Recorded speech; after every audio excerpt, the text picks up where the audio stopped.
Ok, bom dia a todos, Chodesh Tov. Hoje entramos no Rosh Chodesh, primeiro dia de Rosh Chodesh Elul, é o último dia do mês de Av. Então que a gente tenha, se Deus quiser, uma Ktivá V'Chetimah Tová, a gente possa ser inscrito e selado para o ano da vida, o ano de saúde, o ano de Parnassá e todas as brachot de Hashem. Eu queria hoje, como é Rosh Chodesh, explicar um pouquinho sobre o que é o Rosh Chodesh, a importância de Rosh Chodesh, não só desse, mas de todos os Roshei Chodashim, e como funcionava antigamente. Qual é a vantagem do calendário que nós tínhamos antigamente, que hoje a gente apenas segue o calendário e não a lua nova, especificamente como era antigamente? Então vamos lá. A primeira mitzvah que Moshe Rabbeinu recebeu, a primeira mitzvah de toda a Torá que Moshe Rabbeinu recebeu para passar para o povo, é a mitzvah do Kiddush HaChodesh, santificar o Chodesh. Chodesh é o mês ou a lua nova. Moshe Rabbeinu, ele saía do Egito para falar com Deus e ele voltava para o Egito para se comunicar com Paró, com o povo e etc. Determinado momento, logo antes do mês de Nissan, lembrando que o povo saiu de lá no dia 15 de Nissan, que é o Pesach, Deus falou para Moshe Rabbeinu: veja a Chodesh Azeh Lachem. Este mês será para vocês. O que significa isso? Está escrito que Hashem mostrou para Moshe Rabbeinu a Yareach Bechidushah, a lua, quando ela estava recomeçando, quando ela estava se renovando. Então todo mundo deve ter estudado nas histórias de ciência quando eram crianças, lua cheia, meia-lua, minguante e assim por diante. Então isso, na verdade, esse conhecimento, os sábios do tribunal tinham que ter um profundo conhecimento sobre astronomia para poder fazer os cálculos precisos, as datas precisas de quando a lua ia aparecer. Algumas explicações para a gente poder entender como funciona o Rosh Chodesh. O nosso ano, eu mencionei não faz tanto tempo, o nosso ano a gente não segue unicamente o calendário lunar. A Lua tem, mencionei não faz muito tempo, a Lua tem aproximadamente 354 dias o ano lunar, enquanto que o ano solar ele tem aproximadamente 365 dias. Essa diferença de 11 meses é o que faz que a cada média de 3 anos a gente repõe esses 11 dias mais 11 mais 11, 30 dias a gente coloca um mês a mais, e isso se torna aquele ano que se chama Shana Me'uberet, que as pessoas traduzem como ano bissexto, mas ano bissexto tem a ver com a data solar. Isso se traduz como o ano embolístico, que quer dizer que ele tem um mês a mais. Meir, tudo certo? Ok, muito bom. Então, o que acontece? No momento que Hashem mostrou para Moshe Rabbeinu, veja, esta é a lua nova, isto significa que é o Rosh Chodesh, é a cabeça do mês. A cabeça do mês é essencial para a gente saber para diversas mitzvot da Torá. Se eu não sei que dia é hoje do mês, eu não sei que dia eu tenho que parar de comer hametz. Eu não sei que dia eu tenho que jejuar no Yom Kippur. Eu não sei que dia que eu tenho que fazer Sukkot e assim por diante. Nós temos que saber a data, o marco do Rosh Chodesh, para a gente poder começar o mês.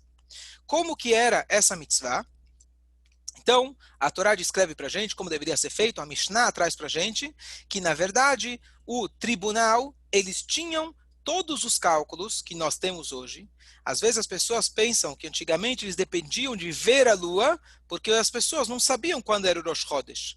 Eles sabiam perfeitamente, eles tinham um conhecimento profundo de astronomia, e eles sabiam exatamente quando que a lua iria aparecer, de que lado e de que forma. O que acontece? Isso não é o suficiente.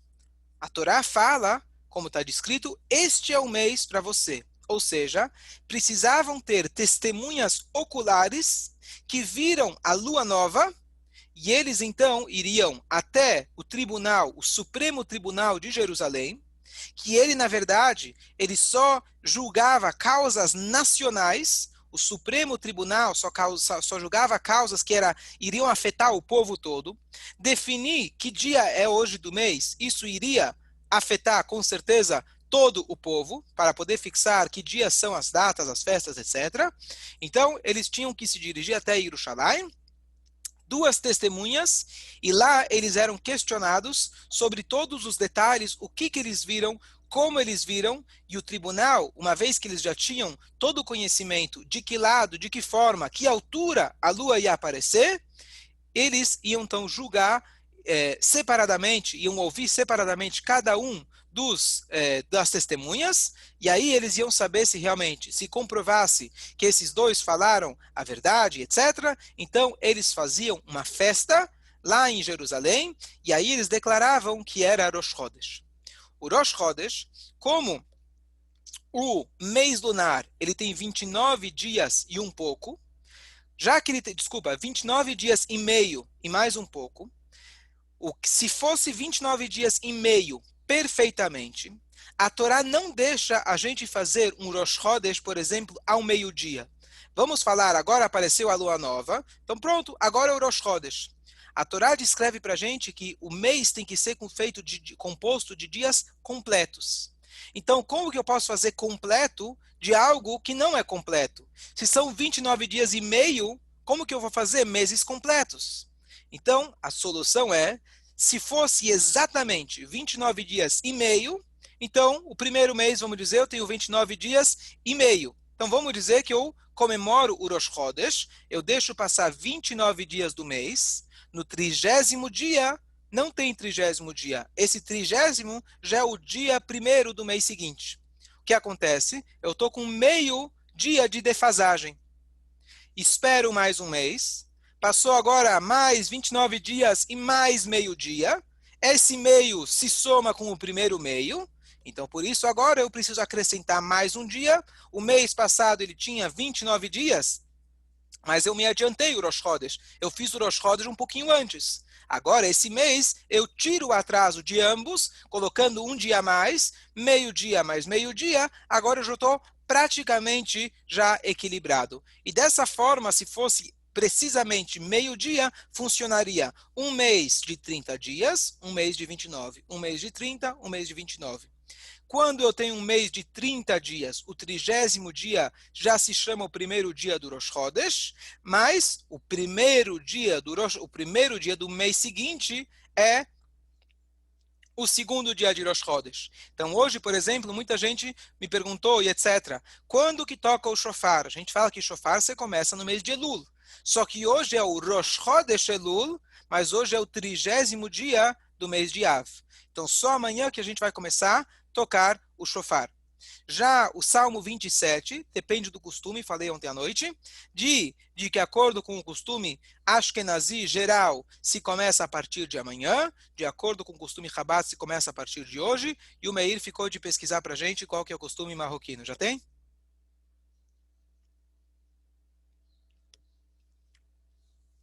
O costume marroquino foi feito ontem à noite a primeira vez, do Leda Vida. À noite, em Ontem à Arvit. noite. Mas você vai falar o que? O Teilim, Rabino, é isso? Teilim 27, Ledavid Hashem Ori, logo antes do Enkel Elokeinu. Fala até Yom Kippur. Vai falar até Yom Kippur? Vai até ou Hoshana Rabbah, Vai até o Hoshana Rabbah. o Vai teu até o Hoshana Rabbah. Então, alguns vão até o Hoshana 27. Rabbah, outros vão até capítulo 27, ou até o dia seguinte, que é Shmini Atzeret, depende do costume. E do 1 Mas, ao 3 já começa amanhã. Não entendi. Do 1 ao 3 começa hoje ou amanhã? Amanhã. O curioso, Rabino, é que fizeram os dois salmos, o de Rosh Chodesh hoje e o Leda Vida. Tá, mas vocês falam Arvit e Shacharit? Não, Arvit e Shacharit. Perfeito, ótimo, muito bom. Ok? Agora, curioso, se o Rosh Chodesh é hoje, por que o Teilim 1 a 3 começa amanhã? Não, então o que acontece? A questão não é o Teilim, a questão é o contrário, que o mês Elul, de fato, começa amanhã. A gente comemora o Rosh Chodesh hoje, mas na verdade o mês começa amanhã. A pergunta é por que a gente comemora hoje o Rosh Chodesh? Essa é a pergunta. A pergunta não é em relação ao Teilim. A pergunta é, se hoje ainda estamos no mês de Av, por que a gente já está falando Git Chodesh, etc? E a resposta é a seguinte.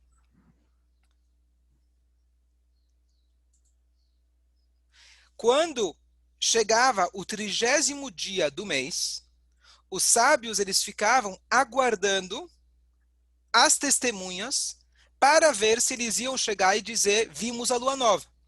Se no 30º dia eles viram a lua nova, significa que aquele dia já é o dia Aleph. Então, retroativamente, o mês anterior teve 29 dias. Se não veio ninguém naquele dia, então esse mês completou, virou 30 dias, e o dia seguinte vai ser o Rosh Chodesh. Já que esse dia eles ficavam na incógnita, vai ser ou não vai ser, até o pôr do sol podia chegar alguém, então por isso esse dia a gente comemora ele já como um Rosh Chodesh também. Por isso, quando tem 30 dias no mês, a gente comemora o dia 30 e o dia 1º. Esse é o motivo que a gente comemora os dois, já que eles ficavam nessa incógnita, ficavam esperando para talvez ser o Rosh Chodesh. Agora, quando as testemunhas chegavam lá no tribunal, em Jerusalém, o tribunal tinha, como eu falei, o conhecimento, eles sabiam onde a lua deveria aparecer, e a Mishnah, que curiosamente descreve, as pessoas talvez não tinham um microscópio, um telescópio para saber onde está a lua, onde não estava, etc. Então a pessoa usava alguns tipos de referência. Por exemplo, olha, eu vi a altura da lua, ela estava numa altura, por exemplo, de um prédio de 3 andares. O outro chega e fala, não, ela estava na altura, na verdade, de um prédio de 5 andares. Então o Talmud fala, como isso é relativo, a diferença de um andar ainda a gente aceita. A diferença de 2 andares a gente não aceita mais. Outra coisa, eles perguntavam a posição da lua. A lua ela pode estar assim, ela pode estar assim, pode estar assado, ela pode aparecer de um lado, pode aparecer do outro. Se tudo se conferia, então eles decretavam que era o Rosh Chodesh. A partir do momento que eles decretavam que era o Rosh Chodesh, eles então saíam para avisar por todo Jerusalém e por todo Israel, e eles então faziam fogueiras em cima das montanhas, que era a maneira deles avisarem as próximas cidades e eventualmente até fora de Israel, para poderem ver que era o Rosh Chodesh. Porém, existiam na época os saduceus, aqueles que diziam que acreditavam apenas na Torá escrita de forma literal, sem a interpretação dos sábios. E nós temos um versículo na Torá que era uma base de discussão muito forte entre os sábios e os saduceus. Pesach, está escrito na Torá que Pesach ele é Mimaharat a-Shabbat, o dia seguinte após o Shabbat. O Sfirat HaOmer, desculpa. O Sfirat HaOmer está escrito na Torá que ele começa a contagem no dia seguinte do Shabat. Se você traduzir a Torá no literal, significa domingo. Nós sabemos que independente do dia da semana que começa a Pesach, é na segunda noite de Pesach que a gente começa o Sfirat HaOmer. Os sábios diziam, a interpretação que a Torá diz, que você deve começar a contar o Pesach no dia seguinte após o Shabat, esse Shabat não é o Shabat tradicional. Shabat significa descanso.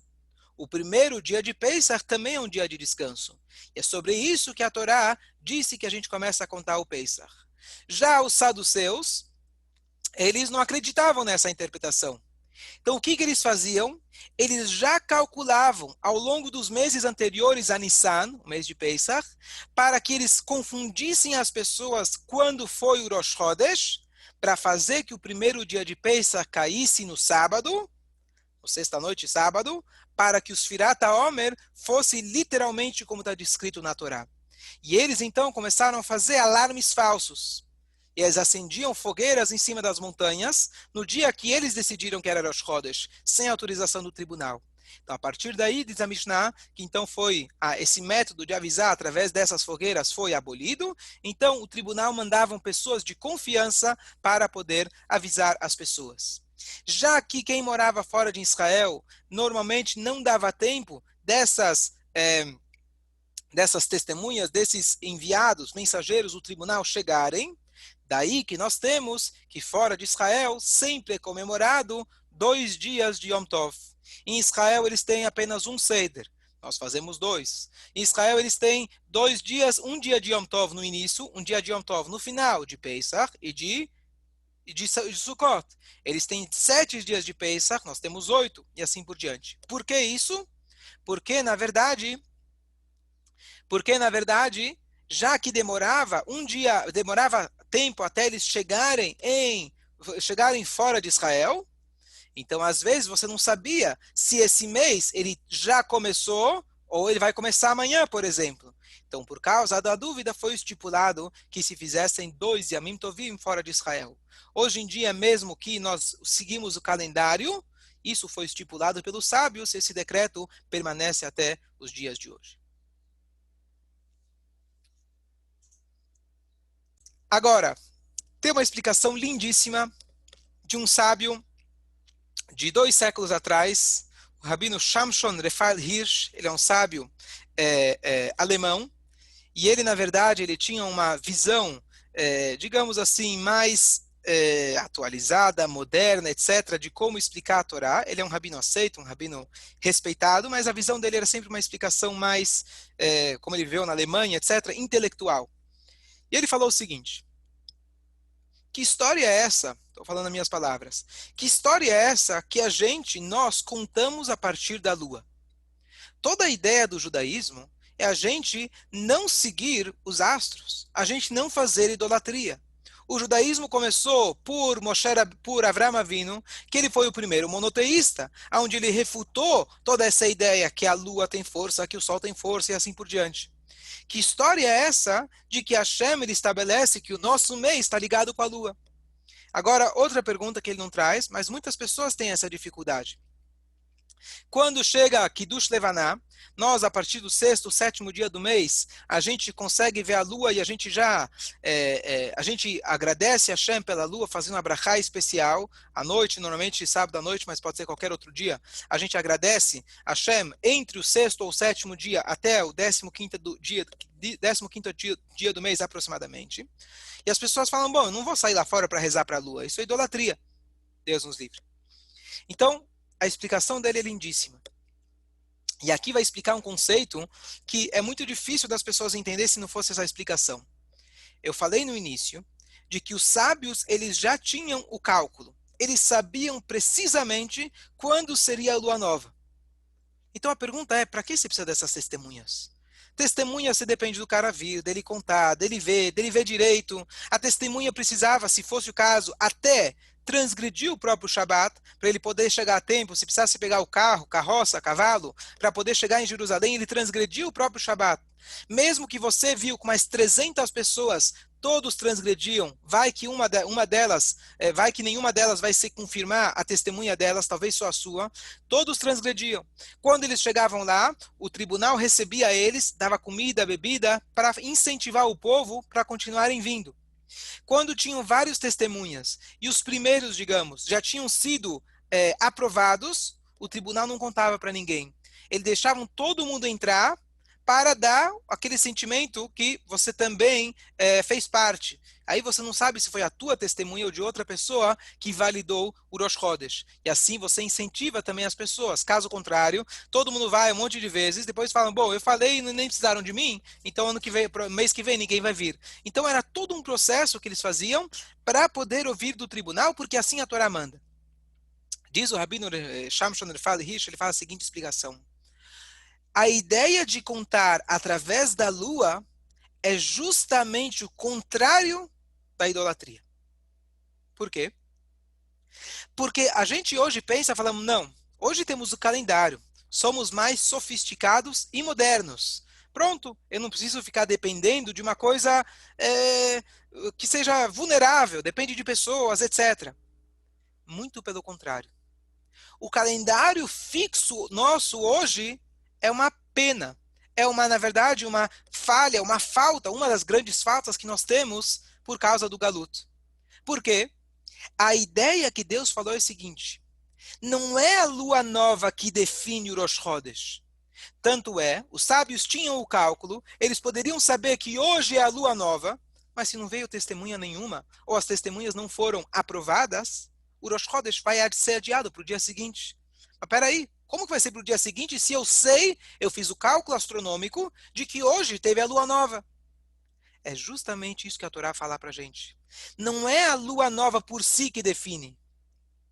É o povo de Israel que define quando é a lua nova. Quando eu tiver dois judeus que eles viram a lua nova e eles testemunharam isso para o Supremo Tribunal que representam, ele é o corpo que representa todo o povo de Israel, aí você tem o Rosh Chodesh. O cálculo astronômico é praticamente irrelevante. E essa aqui é a novidade. A novidade é que o tempo e o espaço onde nós vivemos não é o que nos define. Nós não estamos dependendo das forças da natureza. Quando Avraham Avinu estava escrito nas estrelas que ele não ia ter filho, está escrito que Deus elevou ele acima das estrelas e falou que você sim vai ter filhos. Nós não estamos subjugados, submetidos às forças astrológicas. Apesar que sim, existem forças naturais. Existem forças que exercem seu papel aqui nesse mundo, que Hashem criou essas forças, e elas fazem o seu papel. Nós, o povo judeu, Deus fala, a Rodejazé, essa lua, ela reme para vocês. Não é que vocês servem a lua. Contrário, entre aspas, a lua está a seu serviço. A lua está aqui para que vocês possam definir quando que é a lua nova. É o povo de Israel que define. Hoje que nós temos de forma já organizada, isso infelizmente é porque não temos mais a possibilidade de fazer como era no formato original, por não ter o Supremo Tribunal em Jerusalém. Então aqui a ideia é muito bonita. E aqui explica também por que de todas as mitzvot, essa é a primeira mitzvah que Deus coloca na Torá. Deus não colocou os 10 mandamentos em primeiro lugar. Nem o Brit Milá, que a Torá conta de Abraham, é a primeira mitzvah. É uma mitzvah mencionada na Torá, mas não para o povo judeu. A mitzvah primeira, que a Torá começa para o povo judeu como um povo, em seu nascimento, quando estavam saindo do Egito, é que vocês dominam a natureza. Vocês dominam o tempo. E, por consequência, o espaço, e vocês dominam esse mundo. Dominar esse mundo não significa dominar os outros. Dominar significa que nós não estamos subjugados às forças da natureza. Portanto, Deus está dizendo, o tempo está nas suas mãos. O tempo significa, às vezes, o nosso povo passou por atribulações, o próprio exílio do Egito. Então o judeu vai dizer, bom, eu estou impossibilitado de fazer mitzvot. Eu estou agora correndo, como o Meir ontem muito bem falou, estamos agora na pandemia, será que eu posso adiar o shofar para o dia seguinte? Sim, a Torá reconhece a realidade do tempo. Tanto é que se não tivesse tempo, todas as mitzvot, a maioria delas não teria sentido. Se não tem tempo, não tem Pesach, não tem de dia, não tem de noite, não tem mitzvah do dia e etc. Existe o tempo, mas o domínio do tempo nós podemos exercer através da força da mitzvah que Hashem deu para a gente. O que significa isso para o nosso dia a dia? Nada nesse mundo pode nos impedir de fazer a vontade de Hashem. O tempo e o espaço foram criados lachem, para vocês. Nós estamos aqui para servir a Deus. Quando o tempo, ou o espaço, ou um momento que você está, pode parecer que ele é uma antítese para a vontade de Hashem, isso é apenas uma ilusão. A ideia de lembrar da mitzvah do Rosh Chodesh é lembrar que nós podemos dominar o tempo. Existem situações onde a própria Torá te isenta de fazer uma mitzvah, mas se a Torá te isentou, significa que a Torá falou que você não tem que fazer nesse momento. E não que simplesmente, bom, eu cumpro a Torá na maioria das vezes, de vez em quando não tem jeito, então aí eu não cumpro. Não, muito pelo contrário. Existem situações que a própria Torá fala para você que você está isento ou que você não deve fazer e assim por diante. Então, em relação ao Kiddush Levaná, que a gente sai lá fora e reza em direção, a gente reza para Deus agradecendo pela luz da lua, os sábios, eles tiveram esse cuidado, e eles falaram para a gente o seguinte, nós saímos lá fora, vemos a lua, só que temos algumas restrições e condições. Você tem que olhar, ver se a lua está lá, se está encoberta, você espera descobrir, ou você volta outro dia, e você olha para a lua apenas uma única vez. Número 2, a direção que você reza não é a direção onde a lua está. A lua pode estar acima de você ou até atrás de você. Você deve estar virado para o lado da Shekhinah. que é o lado de Jerusalém, o mesmo lado que a gente reza a Amidá. Justamente para mostrar que eu não estou rezando para a lua, e sim para Deus que nos deu a lua. Número 3, os Chachamim instituíram que depois dessa reza, logo depois você faz o Aleinu. Qual que é a declaração do Aleinu? Aleinu leshabeach la'adon hakol. Para nós é incumbida a obrigação para rezar para quem? La'adon hakol, para o Rei do Universo. She'em ishtachavim lahevet vedarik, que eles, os outros povos, se ajoelham para a idolatria. Va'anachnu korim mishtachavim, nós nos prostramos lifnei melech malchei amlachim hakadosh baruch hu, perante Deus, o único rei, e assim por diante. Então, a ideia de colocar o Aleinu é justamente para evitar qualquer tipo de pensamento nesse sentido. Uma vez que é um astro, assim, a ideia de rezar, agradecer a Deus pela lua, se você for pensar, é a mesma coisa que você agradecer a Deus pela comida que você tem. Eu não estou rezando para a comida, eu estou rezando para Deus que me deu a comida. A lua é a mesma coisa. Só que quando a gente faz uma brachá, a gente tem que ter o proveito daquela brachá. Quando eu pego a especiaria no sábado à noite, eu faço a brachá e eu cheiro. Quando eu pego a vela, eu faço a brachá e eu aproximo. Quando eu vou comer, eu tenho que beber ou comer. Quando eu vou fazer a brachá, eu preciso comer e beber imediatamente. Então, a brachá foi feita no momento que a gente desfruta daquilo que a Hashem nos proporcionou. Então, não teria um jeito, entre aspas, de eu fazer a brachá da lua dentro da sinagoga. Então, eu vou até lá fora, com todos esses cuidados, para garantir que ninguém pense que é idolatria, e dessa forma, o mesmo Deus que nos proibiu a idolatria, os mesmos sábios que vieram ensinar para a gente qual é a maneira da gente cumprir a Torá, eles falaram, pode ser que seja estranho para nós, mas eles tiveram cuidado suficiente, e a gente cumprindo esses cuidados, a gente não tem que se preocupar com o que parece ou o que deixa de parecer, e sim fazer aquilo que os Chachamim colocaram para a gente.